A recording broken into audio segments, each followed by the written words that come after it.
Olá, você que nos acompanha aqui toda semana ou está vendo pela primeira vez o vídeo. Bem-vindo, né, ao nosso canal da Igreja Presbiteriana do Jardim Elba. Nós estamos começando hoje mais uma aula, né, da série Pensando Biblicamente, né, utilizando aí o livro do reverendo Nicodemos. E nós vamos dar hoje sequência. O nosso tema de hoje é a formação de pastores, né? Então nós estamos nos propondo a responder essas perguntas aí. Teologia para quê? Por que é necessário que o pastor estude no seminário, né? Isso é realmente necessário, né? Para que teologia? Para que estudar teologia? Então é sobre isso que nós vamos conversar um pouco hoje. Então, começando, primeira pergunta que pode vir à nossa mente, né? Por que a boa formação de pastores, por que isso é tão importante para a saúde da igreja? Né? Por que é tão importante para a igreja ter um pastor bem preparado? Né? A resposta é essa aí. Né? Maus pastores põem a perder congregações inteiras. Você deve talvez conhecer aí história de igrejas que, por causa da forma como o pastor trabalha, ou alguma coisa que o pastor fez ou deixou de fazer, uma igreja inteira é afetada e ocorrem divisões. Então é importante que o pastor esteja bem preparado, né, para cuidar do seu rebanho. Né? Então muitos pastores põem a perder congregações inteiras e marcam negativamente a vida de centenas de pessoas. Então quando o pastor erra, dependendo do erro que ele comete, isso pode afetar negativamente centenas de pessoas. A gente vê hoje em dia várias pessoas desiludidas com o cristianismo, com a igreja, por causa de atitudes de pastores. Então isso marca negativamente a vida, né? Não é só ali um breve período, mas isso pode marcar a vida, pode fazer com que a pessoa fique marcada pro resto da sua existência. E isso pode acontecer com centenas de pessoas ou até mesmo milhares delas, dependendo do alcance do ministério do pastor. Né? Então a gente vê esses pastores que têm essas igrejas imensas, né? Então dependendo do modo que o pastor cuidar das suas ovelhas, dependendo do seu preparo, esse impacto pode chegar a milhares. Né? Então a gente tem aí uma charge que eu tirei do site. Na verdade eu achei na internet, não achei direto no site. O site eu acho que saiu do ar, eu entrei no site para pegar direto de lá e não abriu, né? humorgospel.com. E aí tem uma ilustração, né, do bom pastor carregando sua ovelha, né, cuidando da sua ovelha, e o mau pastor, que é aquele que coloca, aquele que além de prejudicar a ovelha, né, e procura trabalhar para seus próprios interesses.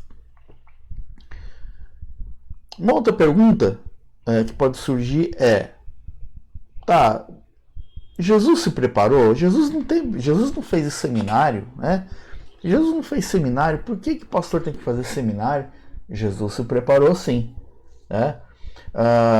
Jesus era um judeu, né? E como um bom judeu, Jesus ele foi educado ali na religião judaica, na cultura judaica, e ele ele foi educado, né, no judaísmo por seus pais, né? Ele passou por uma iniciação religiosa e aprendeu a lei de Deus com seus pais e com os rabinos. Então lá em Lucas 2, de 41 a 51, lá descreve o episódio em que Jesus permaneceu no templo discutindo com os mestres da lei. Se você olhar lá, né? Então, dizia lá que aos 12 anos, né? Aos 12 anos, Jesus estava ali tirando suas dúvidas, né? Discutindo com os mestres da lei. Então a gente vê aqui Jesus procurando conhecimento já aos 12 anos, né? Uma outra pergunta que pode surgir também é a seguinte: os apóstolos passaram, os apóstolos eles tiveram, né? Os apóstolos tiveram esse preparo? Sim, os apóstolos passaram por 3 anos de preparo. Então, os apóstolos eles ouviram a exposição da mensagem do Antigo Testamento, então eles estavam ali com Jesus, né? Caminhando com Jesus. Vale lembrar que durante o ministério de Jesus, o que se tinha, que nós poderíamos chamar de escrituras, era o Antigo Testamento, eram os profetas, né? Os livros da lei, tudo que a gente tem no Antigo Testamento é o que eles tinham. E eles ouviram várias vezes Jesus ali ensinar, então eles estavam aprendendo, eles estavam se preparando. Durante os 3 anos que durou, né, o ministério de Jesus, os apóstolos eles estavam ali juntos, eles estavam ouvindo tudo, vendo tudo o que acontecia, e eles ouviram a forma como Jesus pregava e ensinava. Os apóstolos também elaboraram perguntas e tiveram respostas. A gente vê nos evangelhos isso acontecendo, os apóstolos fazendo perguntas e Jesus respondendo, né? Então eles tiveram a oportunidade de elaborar perguntas e obter a resposta dessas perguntas. Então também tiveram um preparo nesse sentido.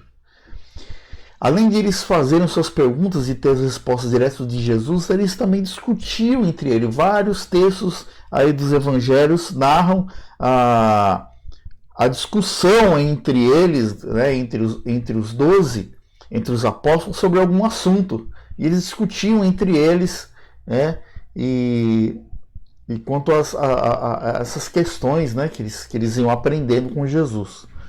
Então, conforme as coisas iam acontecendo, eles discutiam lá entre eles, né?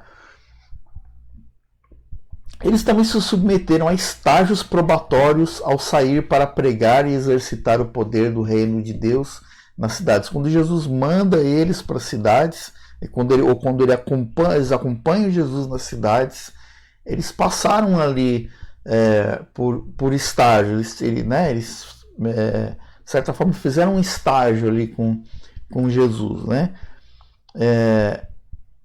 Os apóstolos também conviveram com o mestre, aprendendo as atitudes dele. Então não somente aprenderam a teoria, mas eles também aprenderam a prática, porque eles estavam ali convivendo com o mestre, né? O mestre não estava ali ensinando apenas teoria, mas estava praticando e ensinando eles conforme eles iam caminhando. E olha, com toda essa preparação, mesmo assim, conforme os evangelhos narram, depois de 3 anos de seminário, né, do seminário, né, de Jesus, ainda não estavam totalmente prontos, porque a gente vê eles fazendo algumas perguntas. Às vezes eles fazem alguma pergunta para Jesus e Jesus parece decepcionado e fala: poxa, mas vocês não aprenderam, vocês não entenderam ainda o que eu falei, né? E eles não estavam ainda totalmente prontos, né? Algumas coisas eles iam aprender depois que o mestre se fosse, né? O mestre morresse, ressuscitasse, eles tivessem que liderar a igreja sozinhos.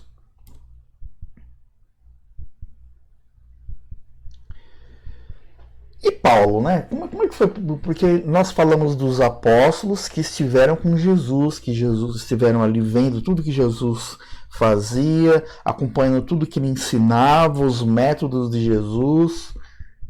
E Paulo, né? Paulo veio depois. Lembre-se que Paulo ele se converte depois do ministério de Jesus, né? Então, como é que foi? E aí, Paulo teve preparo? Paulo foi o grande líder da igreja, né? Conforme o livro de Atos, as cartas, conforme a narrativa, os relatos das suas cartas, foi o grande líder do cristianismo. E aí Paulo, né? Como fica Paulo nessa história? E lá em Atos 5,34, nós temos lá um texto que fala a respeito de um mestre chamado Gamaliel. Era um mestre respeitado pelo povo, pelos judeus. Isso está lá em Atos 5,34.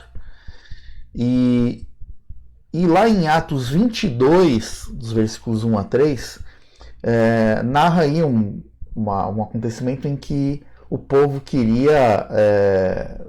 eles queriam pegar Paulo, né? Eles queriam bater em Paulo, né?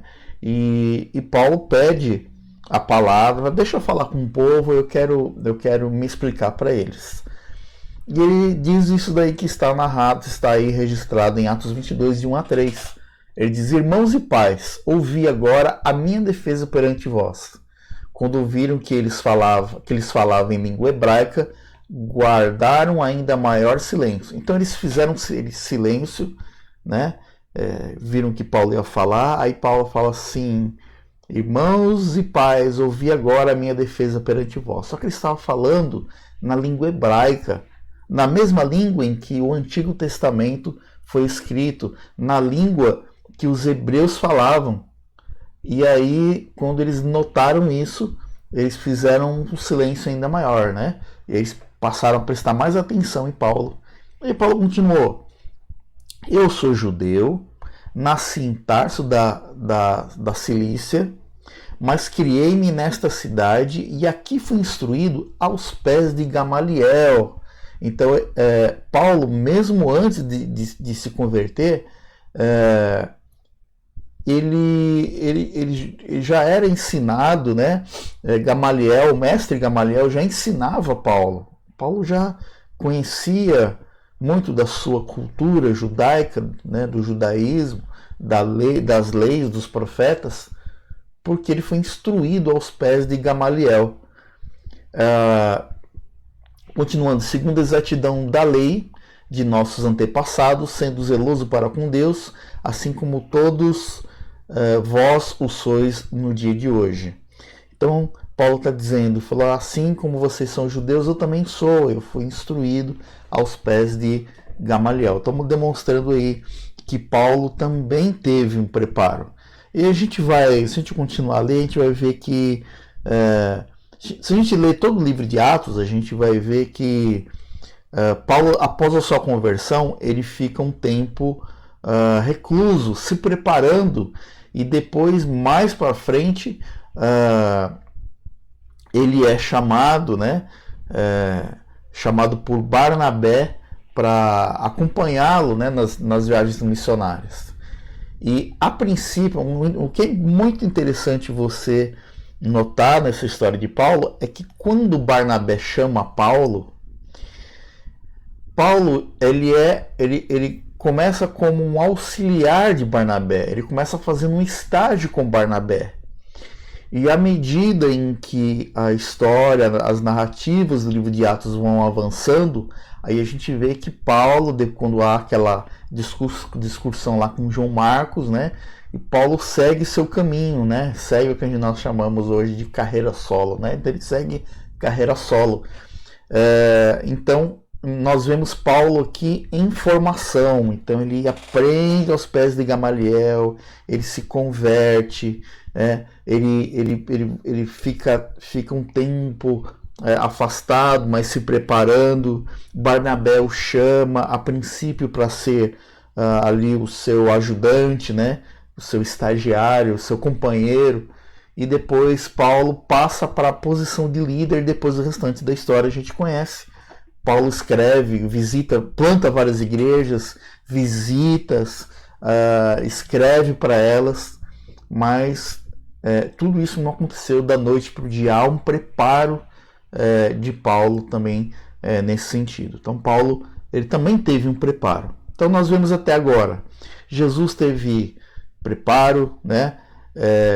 Os apóstolos tiveram preparo, Paulo, que foi um apóstolo que veio depois, também teve um preparo. Então todos esses grandes líderes eles tiveram o seu preparo, né?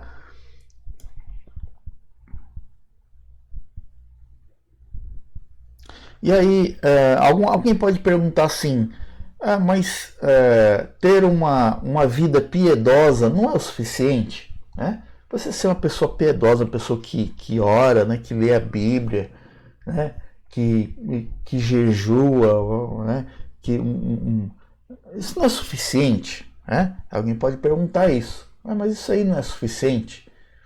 E o próprio Paulo, ele exige, quando ele escreve sua primeira carta de Paulo, sua primeira carta a Timóteo, que é um jovem pastor. Então Paulo, experiente, com sua experiência, ele escreve a Timóteo, que agora está começando. Paulo agora é o mestre de Timóteo, e ele escreve a Timóteo dizendo que ele deveria ser, entre outras coisas, ter, entre outras virtudes, a capacidade de ser apto para ensinar.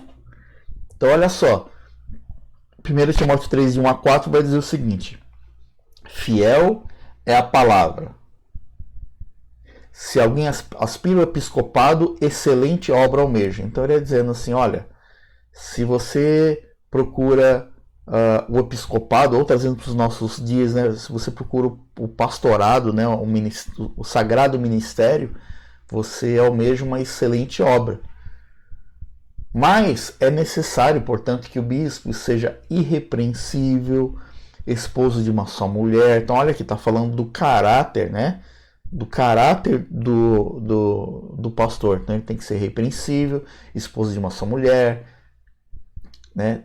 Temperante, aqui está falando, né? Do seu temperamento. Tem que ser temperante, tem que ser sóbrio, tem que ser modesto, hospitaleiro, e entre essas, apto para ensinar. Ele também tem que ser apto para ensinar. Então não adianta ele só ter uma vida piedosa, né, ser um crente fiel, né, mas ele tem que ser apto para ensinar. E como é que você vai ensinar se você não se preparar? Qual seria a sua... como você avaliaria, por exemplo, você vai fazer um curso, né, pode ser a faculdade, um outro curso qualquer, e você percebe que a pessoa sabe menos que você. Qual a conclusão que você chega? Fala assim, isso aí ficou aquém das minhas expectativas, porque você procura se preparar com alguém que saiba mais do que você, não é mesmo? Então é por isso que ele tem que estar preparado, né? Tem que estar apto para ensinar. Um desapto para ensinar significa que ele tem que ter adquirido conhecimento, e não só adquirido conhecimento, ele tem que estar preparado para repassar esse conhecimento. Né? Então, o preparo do ministro, além de ele ter uma vida totalmente condizente com a sua posição de liderança, ele tem que ser apto para ensinar. Esse apto para ensinar é saber, mas não somente saber muito, saber para ele, mas ele também tem que saber transmitir. E aí a lista continua aí com outras virtudes, né? Não dado ao vinho, não violento, mas cordato, inimigo de contendas, não avarento, que governe bem a própria casa, criando os filhos sob disciplina, com todo o respeito. Tá certo? Então, é isso que se espera de um bom pastor.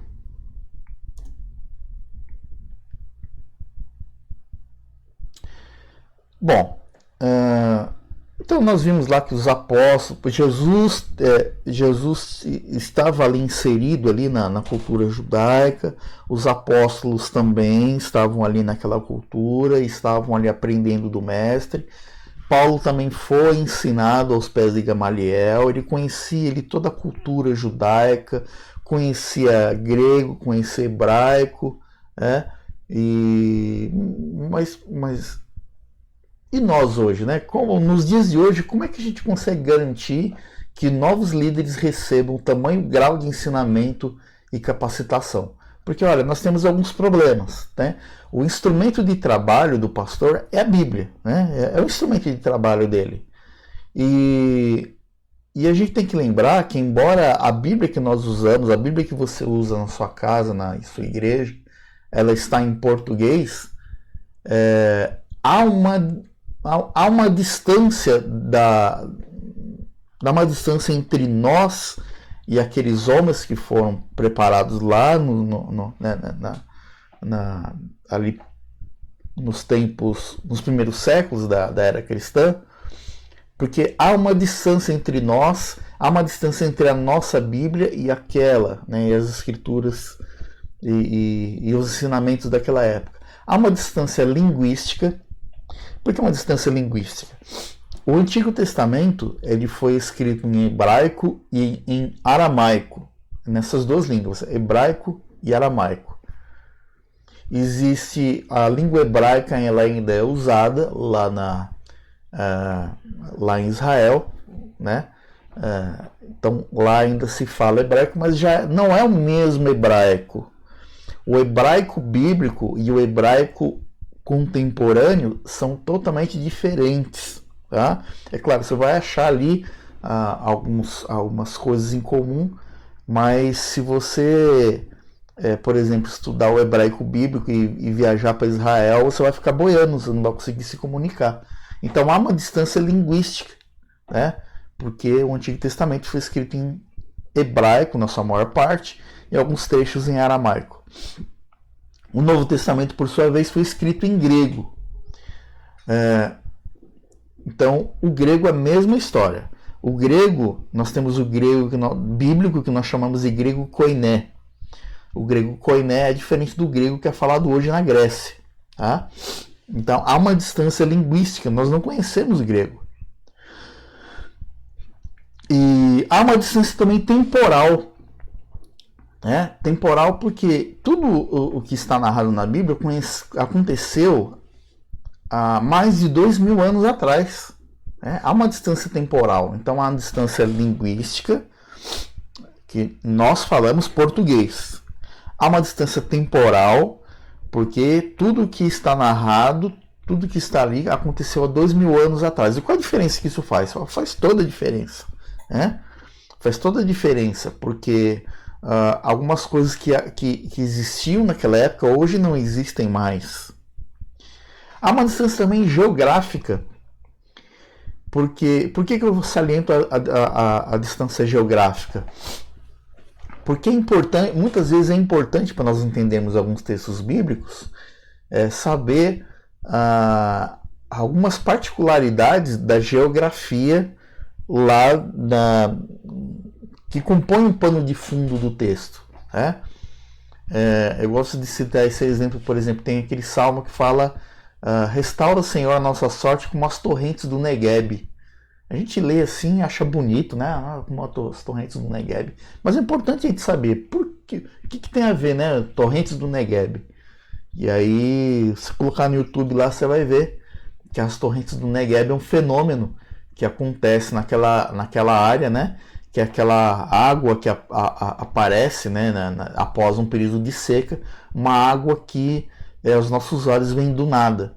Então, quando diz restaura a nossa sorte como as torrentes do Negueb, restaura a nossa sorte, assim, trazendo para a linguagem de hoje, da água para o vinho. Então, estou citando apenas esse exemplo, mas existem outros exemplos da importância de se conhecer a geografia da região. Há também uma outra distância também que nós precisamos considerar, que é a distância cultural, né? A distância cultural. Então, por exemplo, né, quando Jesus chama a sua mãe Maria de mulher, mulher, né? Ele fala assim, mulher. Por exemplo, quando ele está lá na cruz, ele fala assim, mulher, e se refere a João: eis aí o teu filho, né? Então, quando ele fala mulher, na nossa cultura, chamar nossa mãe de mulher soa esquisito, soa assim, como uma falta de respeito, né? Mas esse mulher, lá na cultura deles, é como se Jesus se virasse para Maria e falasse assim, minha senhora, né?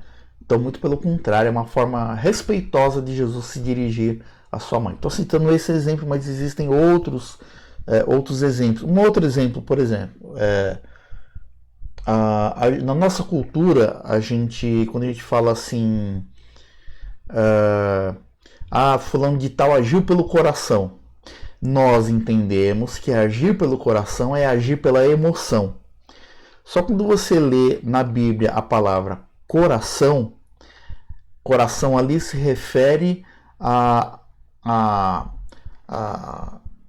nosso centro de raciocínio, a nossa habilidade racional, tá bom? Então existem todas essas distâncias aí, a distância linguística, a temporal, geográfica e a cultural. A Bíblia também ela tem sofrido nas mãos dos intérpretes, porque muitos intérpretes, sem levar em conta todas essas distâncias, muitos líderes acabam interpretando interpretando as escrituras conforme os seus pressupostos, né? Ou conforme até seus próprios interesses particulares. E aí surge o quê? Surgem as heresias. Surgem as seitas, que vêm do quê? Vêm de ensinamentos estranhos, a má interpretação da Bíblia, né? Uma das maiores fontes aí de heresias é a Bíblia. Por quê? Porque ela é mal interpretada.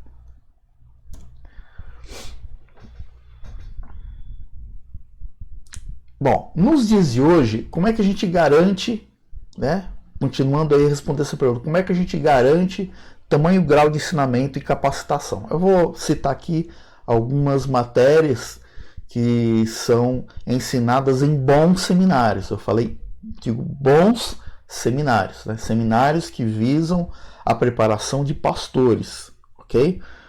Então, eu vou citar aqui algumas matérias que bons seminários vão ensinar, e eu vou explicar cada um. Então, introdução ao Antigo e introdução ao Novo Testamento. E, geralmente, um bom curso de teologia tem 2 semestres de introdução ao Antigo e 2 semestres de introdução ao Novo, tá bom? Alguns fazem um de cada, né? Um de Antigo e outro de Novo. Também está dentro, não tem problema. E no que consiste essa matéria? Essa matéria, o aluno ele estuda de forma panorâmica os livros da Bíblia. Aí ele estuda quem escreveu, por que escreveu, quando escreveu, né? Quem são os seus seus receptores, né? Os seus destinatários, os destinatários da mensagem, enfim, e qual é o resumo, né, da mensagem de cada livro do Antigo e do Novo Testamento. Então, essa matéria é muito importante, porque quando ele se depara com um texto bíblico, ele conhece qual é o propósito, qual é o panorama, qual é o pano de fundo daquele texto. Uma outra matéria importante também é filosofia, né? Por que filosofia? Filosofia, mas filosofia não tem nada a ver, está ligado lá aos filósofos, né? A filosofia, porque o que é filosofia? A filosofia é a busca de respostas para questões do homem, né? O homem busca respostas e procura, e a filosofia ela visa levar a esse raciocínio de resposta a essas perguntas, né? A teologia ela não anula a filosofia. Tem gente que pensa que tem esse pensamento equivocado de que a Bíblia ou a teologia ela anula a filosofia. Não, a filosofia ela pode caminhar com a teologia desde que ela considere como premissa, né, como base, como fonte da verdade? As Escrituras. Grego e hebraico pelas razões que eu já expliquei. Né? Hebraico é a linguagem que foi escrita a maior parte do Antigo Testamento, e grego o Novo Testamento. Geralmente um bom seminário ele vai dar 4 semestres de grego, vai ensinar 4 semestres de grego e 4 semestres de hebraico. Outras línguas também, português. Então, por que o português? Porque o pastor ele vai escrever, o pastor ele vai ensinar, ele tem que saber usar bem o português. Né? Então ele vai falar, ele vai escrever, ele vai ler. Então ele tem que ter um bom português. Eu não coloquei aí, mas aliado também à matéria de português, existem outras matérias que estão associadas ao português. Por exemplo, redação, né? Como fazer uma boa redação. E também o inglês. Mas por que o inglês? Né? O que tem a ver o inglês? O grego, porque o Novo Testamento foi escrito em grego. O hebraico, porque o Antigo foi escrito em hebraico. Português, porque é a nossa língua. Inglês, porque muita literatura e boa literatura é escrita em inglês. Então é muito importante que ele conheça, ele tenha pelo menos uma noção de inglês. Né? Isso é muito bom. Alguns seminários ensinam também outras línguas, como por exemplo o espanhol. Né? Alguns seminários também ensinam outras línguas, introduzem o aluno em outras línguas também, para que ele, na hipótese de ir para um trabalho missionário, que ele já tenha uma noção da língua. Né? Também por isso também. Alguns seminários também ensinam latim. Por que saber latim? Né? Latim, a Bíblia não foi escrita em latim. Né? É verdade que a Bíblia não foi escrita em latim. Mas é importante o latim. Uma das coisas que eu vejo de importância no latim é nós conhecermos a raiz de algumas palavras, né? que nós usamos no português. História da igreja. Isso também é muito importante. Né? Como eu disse, nós estamos numa distância temporal de todos os acontecimentos da Bíblia e também do que veio depois, né, da era cristã. Então, por que nós estudamos história? Porque é para a gente estudar tudo o que aconteceu com a igreja no passado, de como Deus, pela sua providência, apesar de altos e baixos, ele guardou a sua igreja, e nós olharmos para o passado e aprendermos, quando nós nos depararmos com o futuro, olharmos para o passado. Né? Não olhar no passado, tem gente que fala assim, quem vive de passado é museu. Mas também é importante quando a gente olha para frente, que é o futuro, a gente olha como se estivesse dirigindo um carro, olhe para o retrovisor e veja o que aconteceu no passado, para saber como lidar com algumas questões no futuro. Né? Então, história da igreja é muito importante.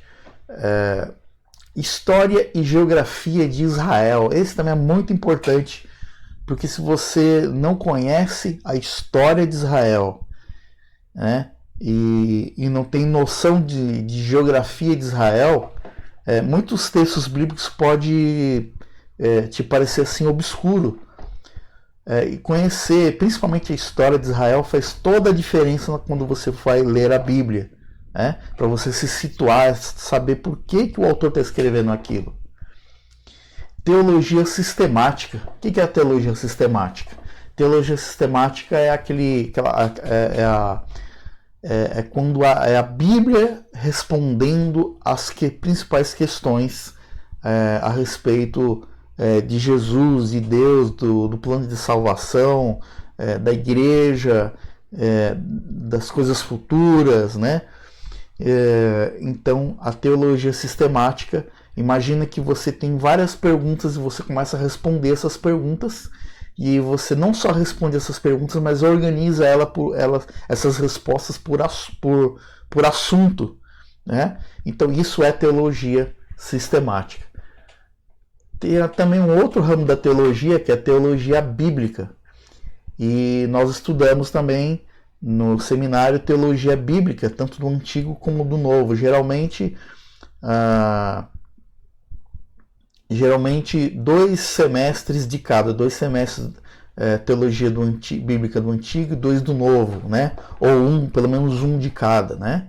Então, eu até esqueci de mencionar, esses números que eu coloquei entre parênteses é mais ou menos, tá? Isso vai variar de seminário para seminário, mas é mais ou menos aí a quantidade de semestres, quantidade de semestres que você vai estudar isso aí. Então, um bom curso de teologia ele vai durar entre 4 e 5 anos, né?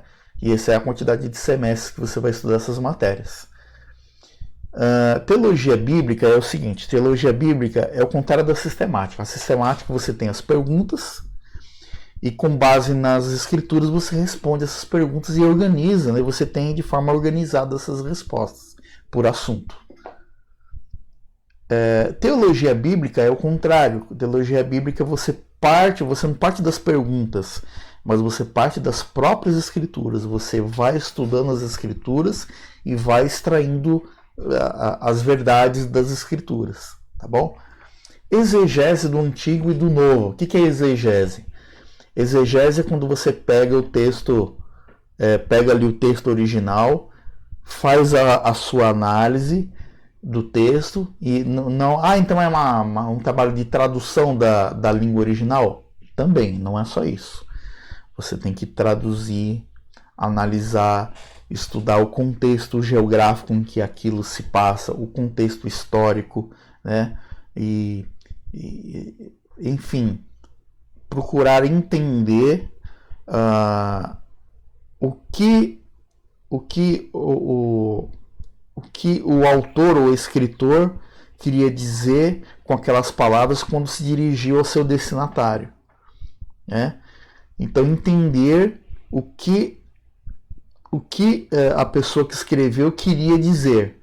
E depois que entende o que ela queria dizer, aplicar aos nossos dias. E o que esse texto nos diz a nós, para nós hoje. Isso é um trabalho...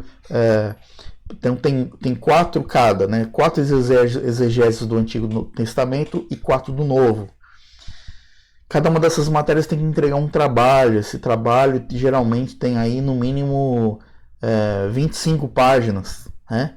Que é a análise de um texto, né? Do Antigo ou do Novo Testamento.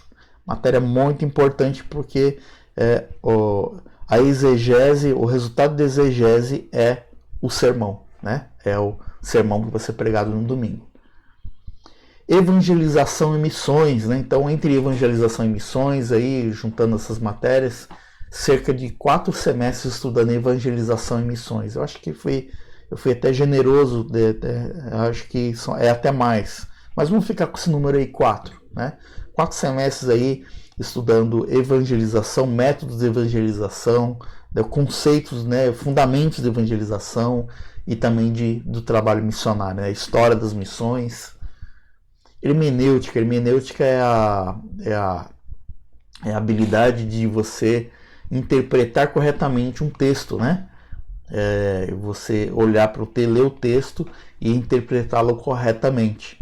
Homilética é o contrário, é a prática da exposição das escrituras, né? E aí em homilética vai entrar aí a organização do que de como a mensagem vai ser transmitida, a voz, postura, tudo isso entra em homilética. Administração, porque toda igreja tem uma parte que precisa ser cuidada, que é a administração, né? Então, existe essa matéria de administração eclesiástica, dependendo do seminário, ele pode ter nomes diferentes, mas sempre tem aí essa matéria de administração. Apologética, que é a defesa da fé diante de outras de heresias, de outras religiões, como defender o cristianismo do ponto de vista de outras religiões, né? Olhando para outras religiões. Educação cristã, que é como você ensinar, né, adultos e crianças, como é que você ensina a Bíblia para eles, né? A diferença de educação cristã e homilética é que a educação cristã está mais destinado ao ensino a condução de estudos bíblicos, né? Ética, que isso é muito importante na vida do pastor, que ele vai se deparar com muitas questões éticas durante o seu ministério, né?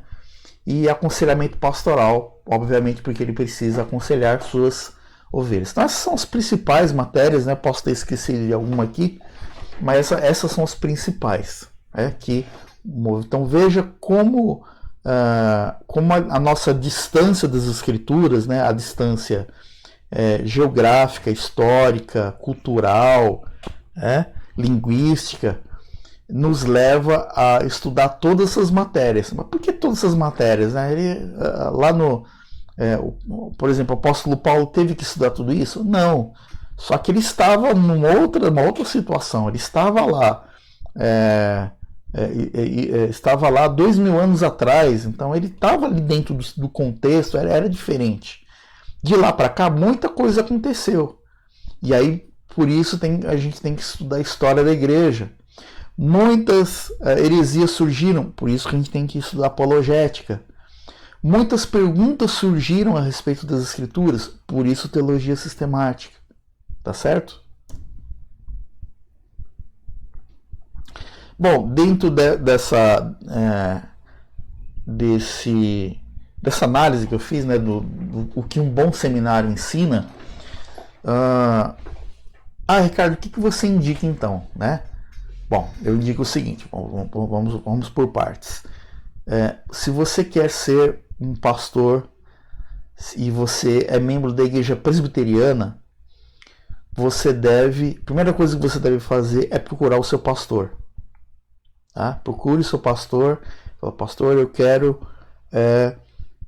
ser candidato ao sagrado ministério. E ele vai te dar vai te explicar todo o passo a passo. Tá? Só resumindo aqui. Na igreja presbiteriana, não é a pessoa não... eu quero ser pastor. Você quer pastor? Eu quero ser pastor? Tá bom, então vai lá, faz um curso e pronto. Não, o candidato ele vai ser avaliado na igreja local durante pelo menos um ano. Aí ele vai se tornar o que nós chamamos de aspirante. E durante esse tempo, como aspirante, ele vai ser avaliado, aí ele vai ser encaminhado ele vai ser sabatinado pelo conselho contra as suas convicções, ele vai ser encaminhado para o presbitério vai fazer a mesma coisa, ele vai ser encaminhado para o presbitério acompanhado de uma série de documentações, aí ele vai ser avaliado também, tendo a sua candidatura aprovada, aí ele vai ser encaminhado para um seminário. E a Igreja Presbiteriana do Brasil tem como princípio encaminhar os seus candidatos a um seminário da própria denominação, da IPB, né? Um seminário da IPB. Por exemplo, aqui em São Paulo, nós temos o Seminário Presbiteriano Reverendo José Manuel da Conceição, também conhecido como Seminário JMC. Né? Então, a maioria vai para lá, certo? Então procure seu pastor, se você é da IPB e quer ser um pastor da Igreja Presbiteriana do Brasil, procure o seu pastor, ele vai te explicar direitinho. Para todos os outros casos, por exemplo, você é de uma outra denominação e você quer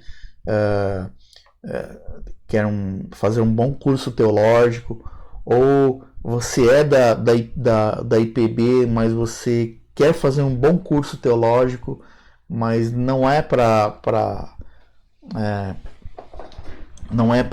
ser pastor, né? Ou você é da IPB, você quer ser pastor e por um motivo ou por outro na sua região, o seu presbitério permitiu que você fizesse por algum motivo um seminário, existe essa abertura, né? Um seminário que não seja da IPB, lembrando que isso fica a critério de cada presbitério. E aí eu indico o Seminário Presbiteriano de Jesus aqui em São Paulo, né?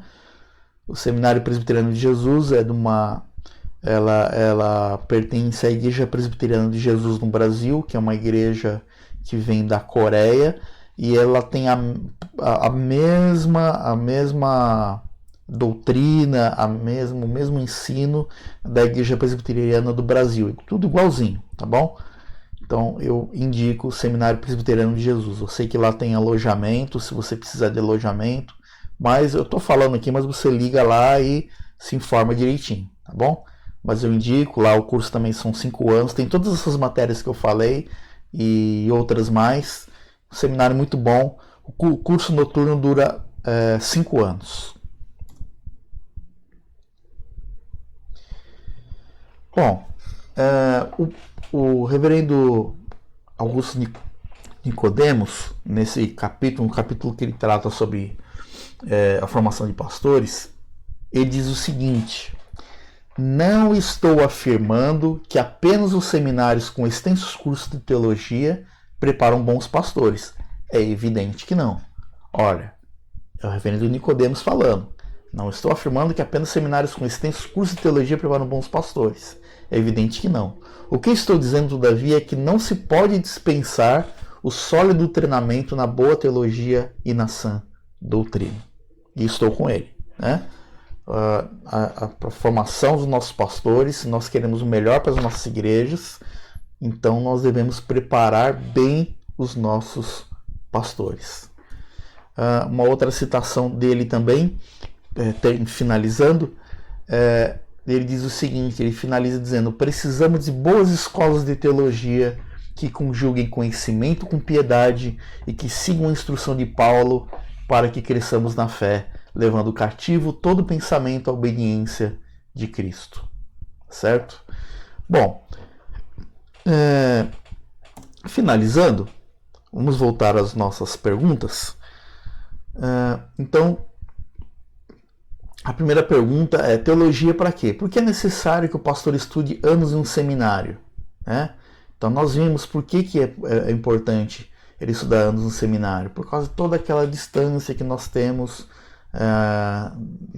histórica, geográfica. Por isso que o pastor tem que ter todo esse preparo. Né? Porque ele precisa estar preparado, ele precisa estar apto a ensinar. Uma coisa que eu não frisei anteriormente, quero frisar agora, é que tem gente que pensa assim: não basta ter uma vida piedosa, ele tem que ter uma boa formação teológica. Tem gente que inverte isso, acha que se ele tiver uma boa opção, uma boa preparação teológica, ele não precisa ser piedoso. Bom, eu não me esqueço, no meu presbitério, quando havia um candidato sendo avaliado, um presbítero dirigiu uma pergunta a esse candidato que nunca mais eu esqueço, que é a melhor pergunta de todas. O presbítero perguntou ao candidato ao Sagrado Ministério: você gosta de cheiro de ovelha? Porque a primeira coisa que se espera no pastor é que ele goste do cheiro de ovelha. O que ele quis dizer com isso? Que não basta ter preparo teológico, não basta ser doutor, mestre, né? Não basta dominar a teologia e o teologuês, né? Tem gente que gosta daquele teologuês e gosta de falar difícil. Não basta. Ele tem que gostar de cuidar das ovelhas, né? Então as duas coisas não estão separadas. Tem que ter uma vida piedosa e uma vida que gosta, tem que ter sua vocação confirmada de quem gosta de cuidar das ovelhas, e tem que ter preparo teológico para ensinar também. A outra pergunta: há respaldo bíblico? Nós vimos que sim, né? Tanto Jesus como os apóstolos como Paulo, eles passaram por um período de preparo. Espero que tenha sido proveitoso para você e não esqueça de se inscrever no nosso canal, né? De clicar no joinha aí, compartilha, né? Avisa outras pessoas, né? Que nós vamos continuar aqui as nossas séries de estudo. Eu vou fazer uma oração para encerrarmos essa aula. Senhor Deus, nosso Pai, nós agradecemos